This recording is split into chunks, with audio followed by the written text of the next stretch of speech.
आइए द्विघात समीकरण कैसे निकालेंगे, आसान भाषा में आपको समझाते हैं। तो सबसे पहले देखिए, इसका जो रूल कहता है कि पहला पद गुना अंतिम पद, जोड़ने और घटाने पर बीच वाले पद आनी चाहिए। तो पहला पद आपका है एक्स स्क्वायर, यानी एक्स स्क्वायर का अगर मल्टीपल किया जाए यानी 1 और 28 का 28 आता है। तो हम क्या करेंगे, 1 इंटू 28, ये इसका मल्टीपल हुआ।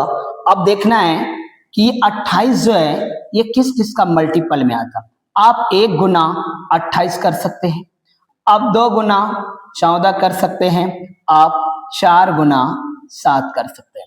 इनके अलावा 28 का कोई फैक्टर नहीं आता। अब अगला रूल पे चलना है कि बीच वाले में जो -11x आता है वो तीनों में से कौन फॉलो कर रहा है।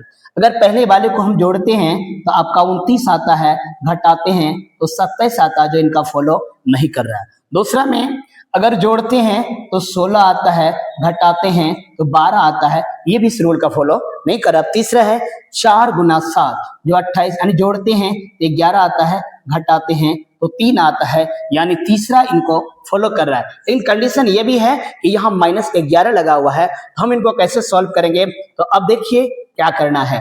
तो सबसे पहले एक्स स्क्वायर को लिखेंगे, इसके बाद -7x और -4x और प्लस 28 इक्वल टू 0, ये आपका हो गया। अब करना क्या है कि इन दोनों में क्या क्या कॉमन आ रहा है। इन दोनों में कॉमन आ रहा है x, तो अब क्या करेंगे, x को ले लेंगे।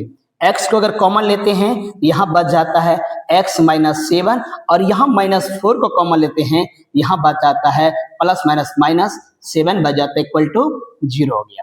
अब अगला देखिए कि सबसे बड़ी बात है कि आपका x -7 और x -7 ये दोनों कॉलम सेम आनी चाहिए। अगर आपका सेम नहीं आ रहा है तो समझ जाइए आपका सवाल गलत जा रहा है। तो अब इनके बाद देखिए इन दोनों में से एक ले लेंगे। अब x -4 तो x -4 कर देंगे इक्वल टू 0।